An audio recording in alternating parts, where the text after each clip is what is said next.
In 2019, a rare and bawdy first edition guide to London's secret brothels from 1841 was sold for more than £4,000. Called Swell's Night Guide Through the Metropolis, it listed clubs, pubs, bars, and theatres where ladies of easy virtue could be found.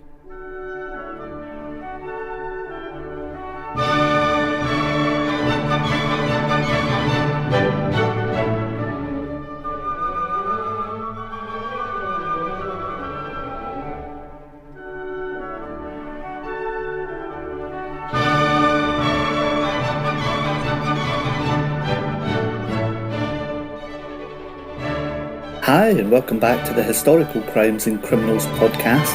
I'm Steve, your host, and it's another History Bite episode. I read a stat that there's approximately 2 million podcasts for listeners to choose from. Crime podcasts are obviously a very popular genre to this, and this podcast is a very small fish in a very big pond. It also, unlike the very slickly produced podcasts, will never sound anything more than basic. But hopefully I make up for that with my choices of entertaining stories and quirky historical facts. I've often been asked how many listeners the podcast gets, and the honest truth is, I don't have an idea.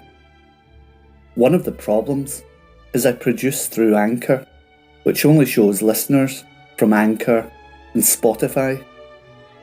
Other listeners from Apple, Google Podcast, and the 20 or so other podcatcher apps are unknown, and frankly, I don't really care about finding out. I do the podcast for myself really, but I'm also appreciative of the support and the feedback.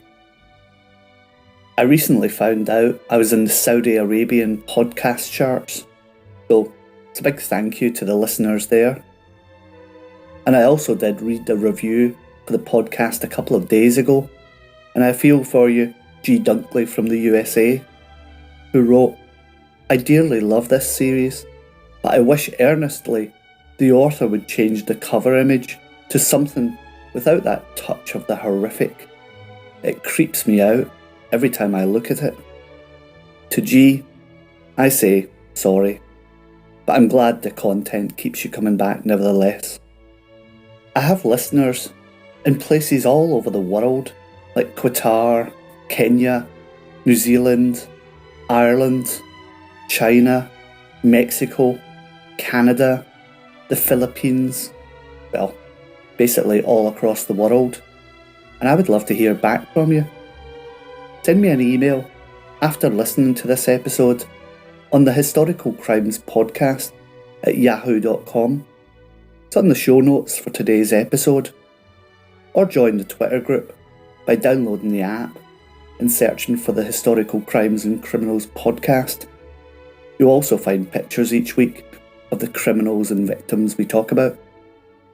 But I would like to hear back from you, how perhaps you found the podcast, what your favourite episode is, what changes you would like to see apart from the cover art, what historical crimes or events you would like to see covered in future episodes, and anything else. But that's enough rambling. On to today's story. London has always been a hot pot for the sexually adventurous, and by the Georgian era, we saw Harris's Guide for the Covent Garden Prostitutes being published. Although copies of Swell's Night Guide Through the Metropolis exist, they are mainly found in libraries and formal institutions, and many copies would have probably been destroyed at the time by men covering up the tracks of their previous exploits when they got married. We would surmise that the book would perhaps be bought by a young man, well-to-do, but perhaps brought up in a strict Victorian upbringing, and now let loose in London. The book is his passport and describes the females in all the clubs, bars, pubs, theatres in which they could be found working in. Indeed, the introduction reads as follows. The present work is compiled by a man of fashion who spent a fortune in pursuit of the meretricious pleasures to be found in London. The Swell's Night Guide contains no lectures to frighten the youth in participating of the good things in the world. On the contrary, it's to be found to conduct its readers to scenes and delights for which the brilliancy and splendour eclipses the fabled palaces of the Arabian Magi. The salacious book then describes the prostitutes and the clubs, pubs, bars and theatres where they're to be found and how to fit into said society, listing the advantages and drawbacks of various theatres for men of pleasure. At one, men were allowed backstage if they tipped the usher. The Swell's Night Guide also gave advice on how to approach actresses. It warned men not to offer them money, but to say they wanted to hire them for private theatricals. It throws a light on how Charles Dickens' relationship with Nellie Ternan began. Dickens, aged 45, had left his wife after he hired the 18-year-old actress to perform in private theatricals. The guide painted a vivid picture of the Theatre Royal in Covent Gardens under the management of Madame Vistris. It said the private boxes of a theatre had a snug and secret retiring ante-rooms with lockable doors and voluptuous couches. The guide's advice continued. To say that a gentleman had been to London and not visited a saloon of either Covent Garden or Drury Lane theatres would be to betray an ignorance which the veriest greenhorn would be ashamed.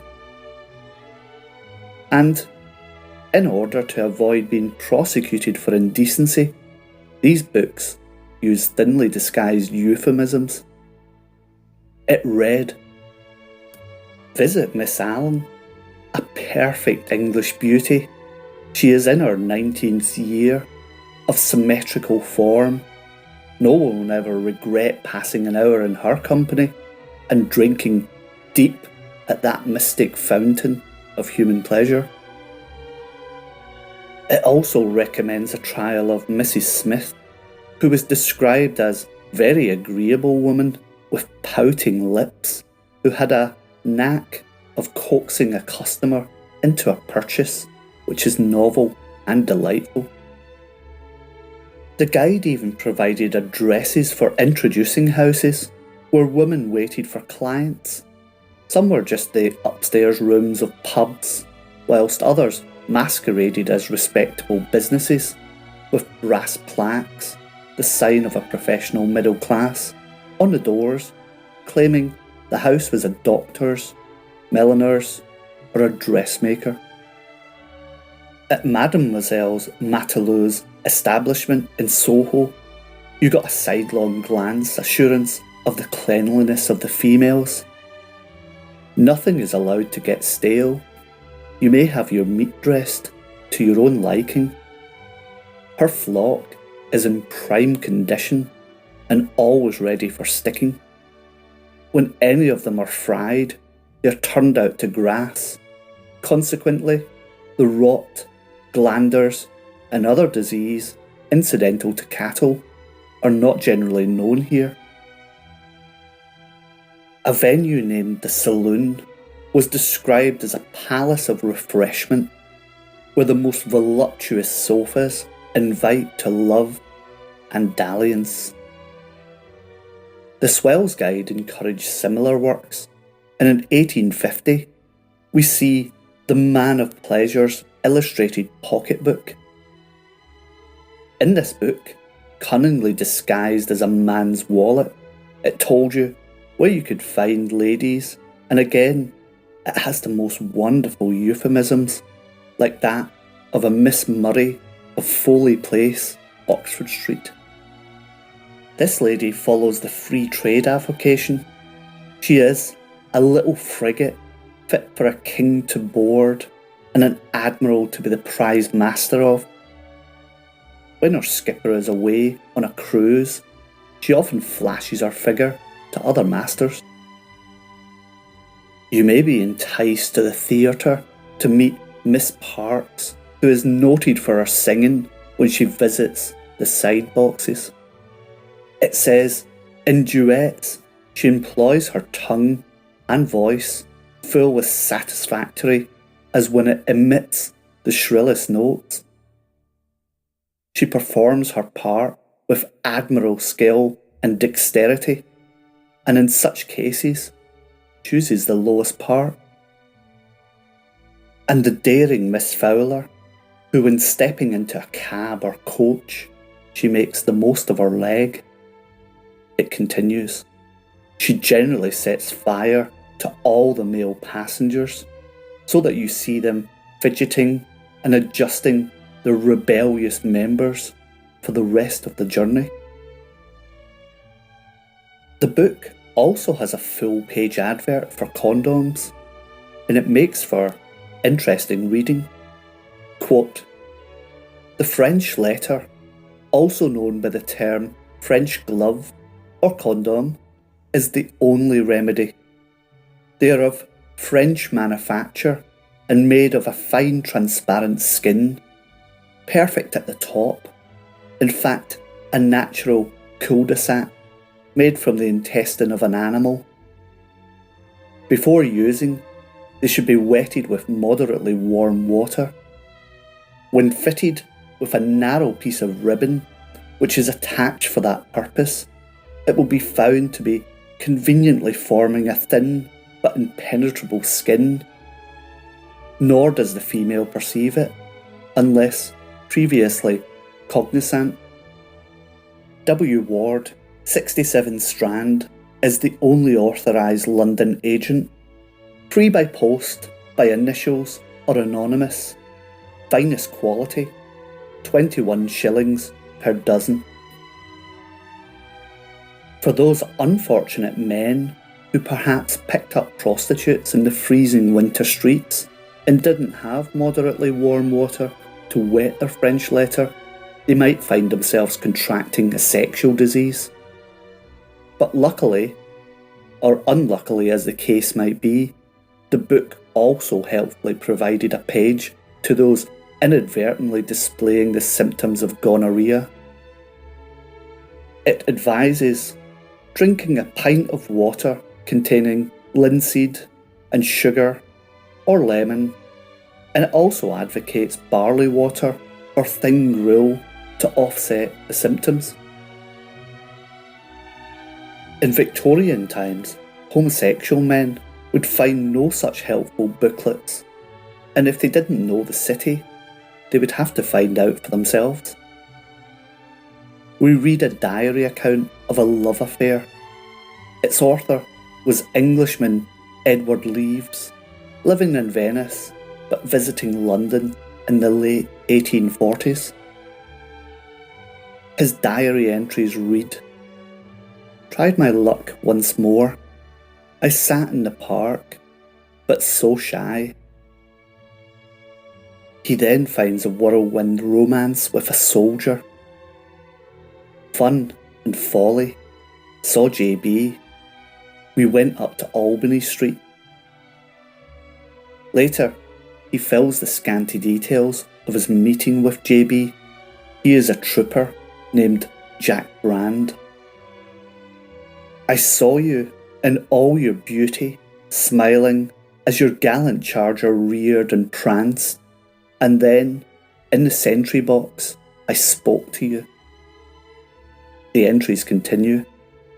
"After parade, we met for 5 minutes. You told me your name. And then, that evening, at the Arch at Hyde Park Corner, I met my poor boy." They rent a room together.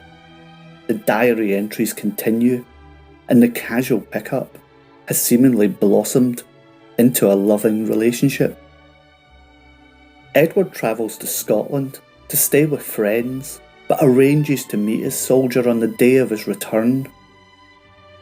But on his return, Jack Brand does not show up, and upon inquiry, it is found that Brand has died of cholera, leaving his grieving and heartbroken lover behind. Near the end of his own life, Edward writes and burns the section of his diary pertaining to the 3 months after his great love has died. But we know he mourned his great love until his dying day. Well, that's it for another History Bite episode. I hope you enjoyed that, and if you did, please subscribe, leave a review, tell your friends and social media, and don't forget to send an email. And until next time, bye-bye. Life insurance fraud is often a very common motive for murder. It was used as a plot device in countless noir films and books. And in true noir style, it generally never goes the way that people think. And in today's extraordinary tale of human endurance, that is certainly the case.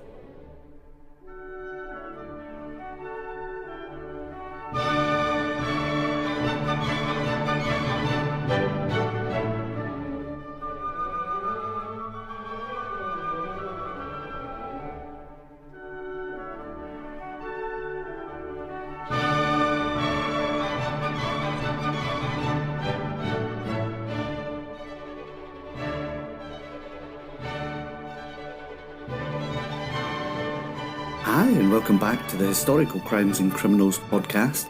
I'm Steve, your host, and it's the start of Series 5 of the podcast. And when I was doing some research for the rattlesnake episode, I stumbled across a wonderful crime blog of a Canadian writer who's been doing regular crime stories since 2019. This is criminologist Kat, and you'll find links to her blog in today's show notes. And thankfully, Kat enjoys the podcast now as much as I her writing. I suggested that she turned her blog into a podcast, but as it turns out, and lucky for me, that's not for her, but she has agreed for me to plunder her back catalogue of stories to use as episodes. It's almost like having my very own writer. And before I incorporate any of Kat's writing into my stable, I already have various skeletal forms of completion, about 100 episodes. I work with almost a Sherlock-esque talent for either endless reading, researching and writing, or I can't be arsed for weeks at all. And today's episode is a classic example of that episode that I had 50% complete, but then Kat comes along, and I just cut and pasted to her completed story, added a few random stories to the beginning, and tailored to suit my voice and style. After all, I don't want you people thinking I'm from Degrassi Junior High after all. And so, with a huge thanks to Kat, let's start Series 5. We all know the story of Russia's Rasputin, who had numerous attempts on his life, including poisoning with cyanide, being stabbed and shot multiple times, before finally being killed. And life throws up many historical figures, some famous, some not, who have survived multiple attempts in their lives. Queen Victoria survived 8 attempts in her life, including the following story. On the 2nd of March, 1882, Victoria had just arrived at Windsor Station by train from London, and she was attacked by a man called Roderick McLean. He fired a pistol at her, but missed, and the assailant was then set upon by the conductor and 2 Etonian schoolboys, who attacked him in the most British way imaginable, with their umbrellas. And that ration dodger, Winston Churchill, according to his bodyguard, apparently had 13 assassination attempts against him. Perhaps the luckiest of all was Adolf Hitler, who survived 42 attempts on his life before committing suicide near the end of the war. And this is a classic example of just how lucky he got. After witnessing an SS organised massacre of more than 3,000 Jewish civilians at the old Dubno airport, now in Ukraine, German officer Axel von den Brunsch decided Hitler had to be removed from power. And as the legend of Hitler's abilities to cheat death were legendary, he planned to kill Hitler by way of suicide bombing.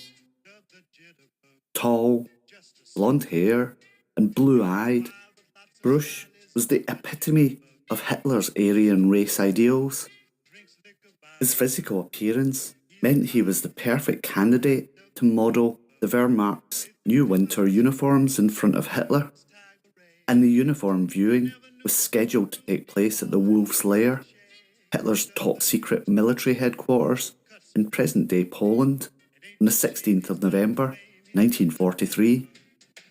Brusch's plan was to slip a grenade into his pocket and blow both himself and the Führer up when the opportunity presented itself. But on this occasion, it was the Allies who foiled the plot.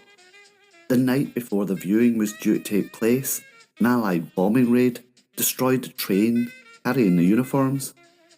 The viewing was subsequently cancelled, and Brusch would end up being one of the few army plotters in the German resistance who had survived the war. But many people survive so many attempts, they think of themselves as just invincible. And a man who had perhaps 7 lives, and he was unsurprisingly known as the Cat. He was Canadian gangster Richard Blass. He had upset the mafia, who put a contract on him in 1968, and 2 hired gunmen entered the bar where he was enjoying some drinks. Although shot at multiple times, Blass was able to escape unscathed. And 2 weeks later, Blass was tracked down by the mafia into a motel called Le Manor de Plaisance in a Montreal suburb. The motel was set on fire and 3 people died, but Blass escaped the blaze. And then in October, Blass was injured by shots to the head and back after being ambushed with his partner inside a garage. But the 2 were able to save their lives by driving through the garage door. Blass required hospitalisation for his wounds. And then, in January 1969, bungled bank robbery and a shot cop put Blass in jail. Within the first year of serving 4 consecutive terms of 10 years in jail, Blass managed to escape. He was then caught, thrown back in jail, and escaped a second time.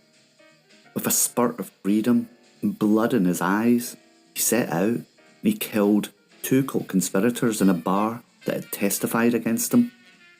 Everyone else in the bar was locked in and the place set on fire. But 3 days later, Blass's death finally came when he was shot 23 times. And it wasn't just humans who survived attempts in their life. In the September of 1945 in Colorado, a man named Lloyd Olson had just been sent out to butcher a prize chicken in preparation for a meal. This was for his visiting mother-in-law, and she apparently liked the neck of the chicken. To her, it was quite the delicacy. So, as Olson carefully prepared the spot where he would sever the chicken's head from its neck, he made sure to leave enough neck space for his mother-in-law to enjoy.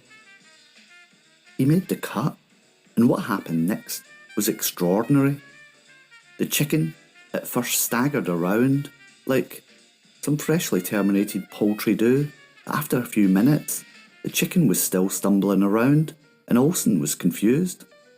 The bird should be dead, but there it was, alive as ever, trying to figure out how to prune its feathers and pick up grain. It was then that Olson realised he had something special. And after about a week of Olson attempting to feed the chicken, in which he gave the name Mike. With an eyedropper of grain and water, he transported the chicken over 200 miles to the University of Utah in an attempt to glean some answers about his weird but fascinating headless chicken. And scientists were able to determine that the trajectory of the axe blade that Olsen used had caused him to miss the jugular vein, preventing Mike from bleeding to death after having his head cut off. Even more amazing, Olsen's head-severing cut had left most of the chicken's brainstem and even one ear left on its body, despite the fact that his head now rested in a jar. These remaining vital organs are what allowed Mike to live as long as he did, minus a head. The brainstem allowed for control of his reflex actions, for, if you don't know, is a vital part of being alive. And Mike didn't just survive. As the headless chicken in those 18 months after his beheading, he thrived. He had started off as a mere 2.5 pound chicken, quite normal in size, but at the end of his life, he ended up weighing nearly 8 pounds.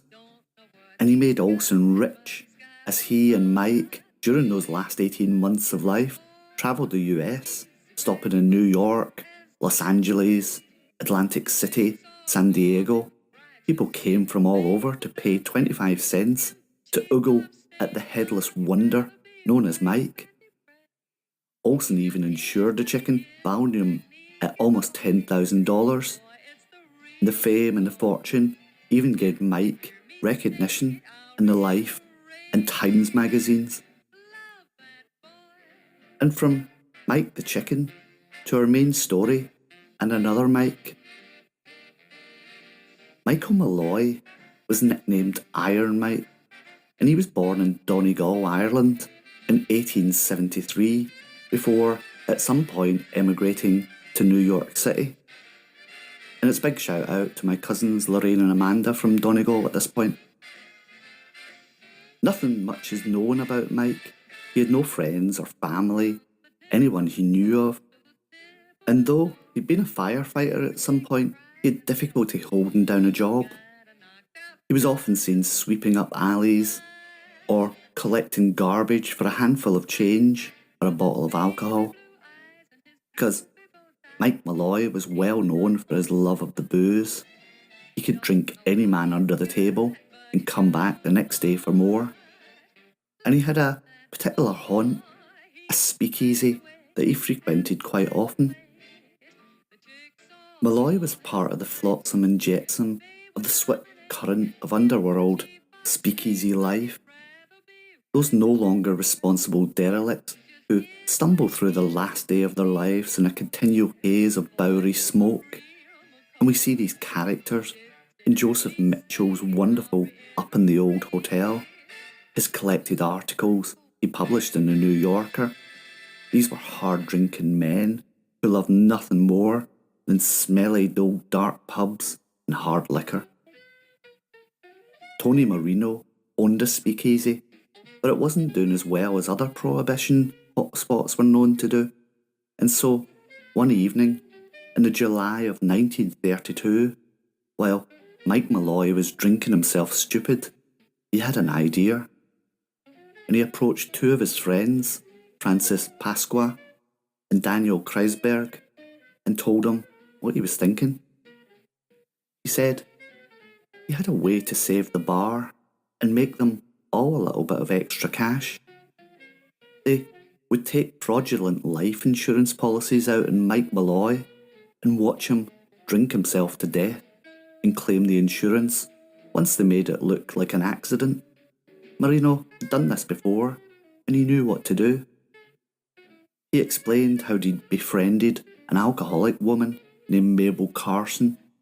He treated her well, offered her food and drink for free, and then, when she had signed some life insurance paperwork for $2,000, or around $33,000 today, whilst intoxicated, he waited for it to go through.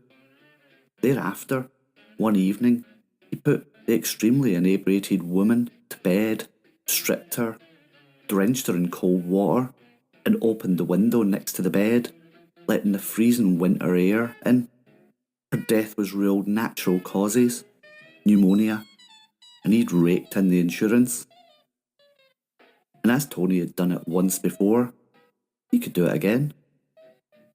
Pasqua offered to go out and buy the life insurances, and he managed to secure 3 policies with the help of a corrupt colleague by the name of Nicholas Malloy.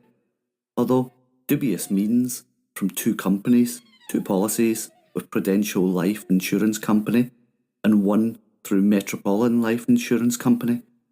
All 3 companies offered double indemnity, meaning they would get double the insurance if the death was ruled accidental. Getting Mike to sign off on the policies was simple. Marino simply told Mike that as long as he did, as Marino asked, he would have a limitless bar tab. This suited Mike just fine. With the aid of his bartender, Joseph Murphy, Marino would like to be able to control when and how Mike died by drinking himself to death. And the murder trust, as they were to be called, was nearly complete. It wasn't enough to just have 4 men on the take. Marino also included a couple of other regulars, Tough Tony Bastone and Joseph Maglione. Marino had his plot in place. In December in 1932, Trust began putting his plan in action. For the most part, they figured Mike would do all the hard work. With a limitless tab, they figured he'd just drink himself to death. But this didn't go quite as to plan, as day after day, Mike would just wake up, go to the bar, and in his muddled Irish brogue, request, "Another morning's morning, if you don't mind." And the Trust then had to step up their game. While Mike still had his limitless bar tab, Marino decided to spice up his drinks. He added antifreeze to his drinks, but this didn't work, and the unaffected Mike would just keep rolling in day by day. He then tried the drinks with turpentine, but again, this didn't work. Then he spiked Mike's drinks with horse liniment, and that didn't work. And finally, he spiked Mike's drink with rat poison. But again, that didn't work, and the Rasputin of Manhattan just kept on coming back, thirsty for more booze. It was clear the Trust needed a new plan. Plying Mike with whiskey, Marino waited until Mike was good and sloshed, and he replaced the shots of whiskey with shots of 100% wood alcohol. Wood alcohol is strong enough that even just the smallest doses can cause blindness, and such a large dose should have been lethal. And Marino thought it had worked as Mike flopped to the floor, unconscious.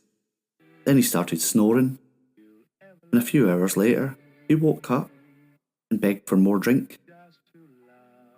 So they decided if poisoning his drinks wouldn't work, they'd have to start working on his food.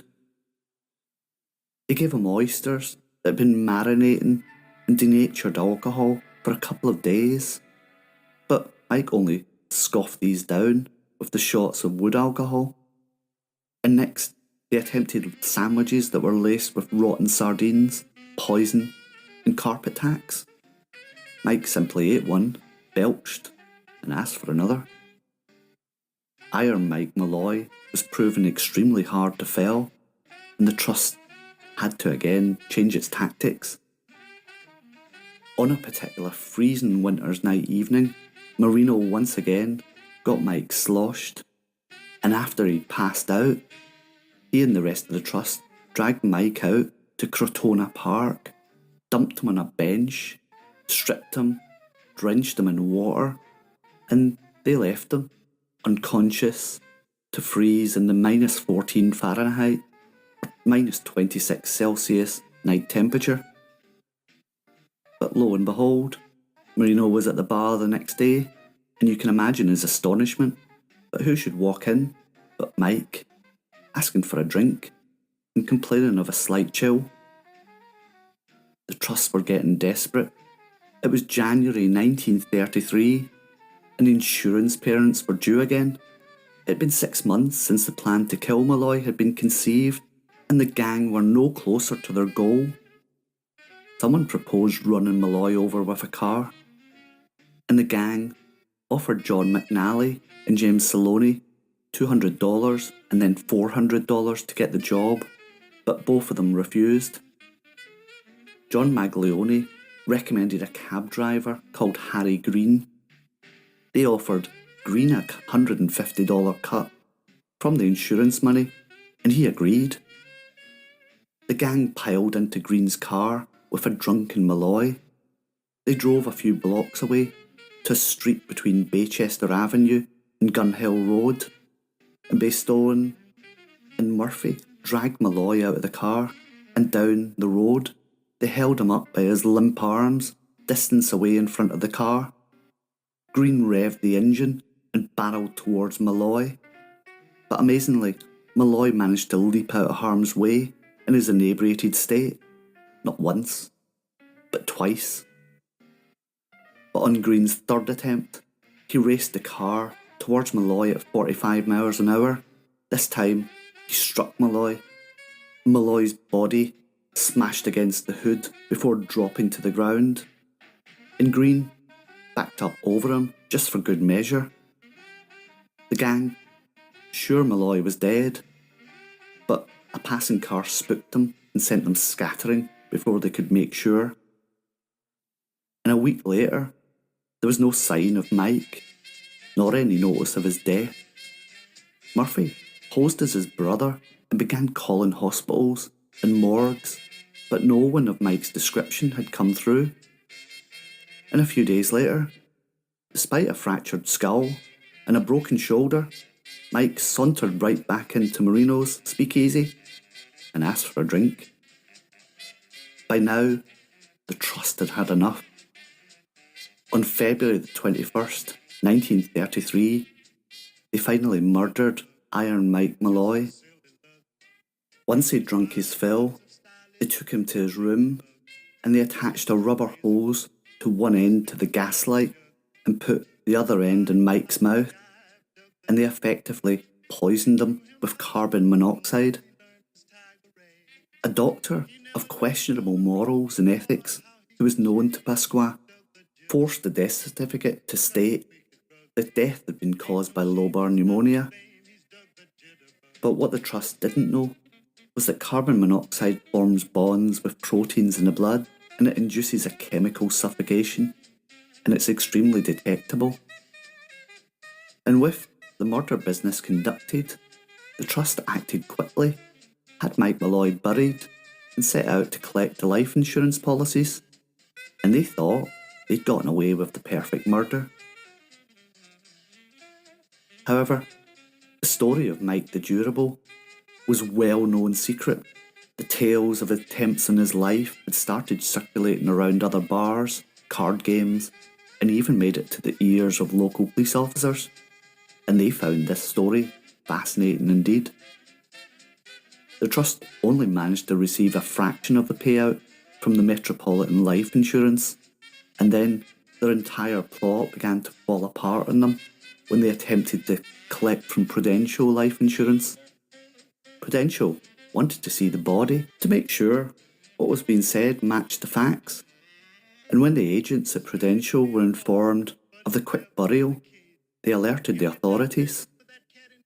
And in May of 1933, police had Mike Malloy's body exhumed, and it didn't surprise them that the autopsy contradicted the death certificate. The downfall of the Murder Trust was rather speedy after that. Joseph Maglione had shot and killed Tony Bastogne in an unrelated event, and he was apprehended and charged for his murder. Hershey Green was displeased with his cut of the take, and he spoke openly and freely with the police. He told them everything he knew. In due course, Frank Pasqua, Tony Marino, Daniel Kreisberg, and Joseph Murphy were arrested. Firstly, they tried to plead insanity, but that didn't work.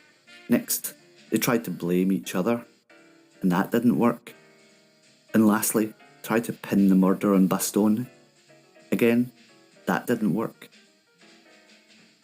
The murder trust were found guilty and sentenced to death. Percy Green was spared but given a life sentence. On the 7th of June 1934, Tony Marino, Daniel Kreisberg and Frank Pascala were executed in the electric chair Old Sparky. Marino was 28. He was married with one child. Kreisberg was 29 with a wife and 3 children. Pasqua was the youngest in the gang. He was only 24. In a twist of irony, his wedding a few years ago had been conducted by James Barrett, the judge in his murder trial. Joseph Murphy was granted a reprieve at the last moment. New evidence emerged that he could be mentally unbalanced, but after many reprieves for psychological testing, Murphy was denied a retrial and executed on the 5th of July 1934. He was 28 years old, estranged from his family, and unmarried.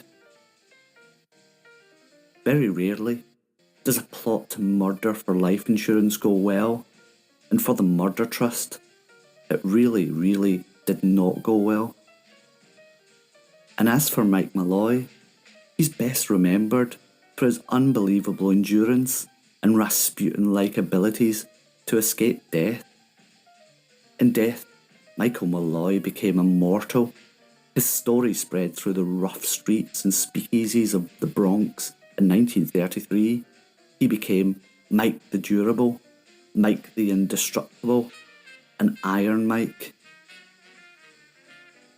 Michael Malloy, the legend, was reburied in Ferncliff Cemetery at Hartsdale, New York.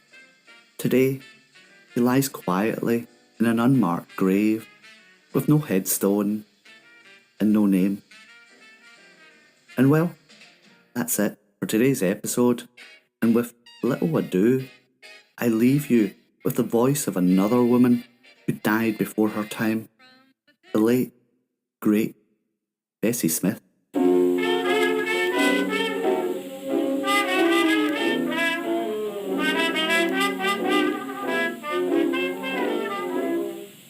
Once I lived a life of a millionaire, spending my money I didn't care. I carried my friends out for a good time, buying bootleg liquor, champagne and wine.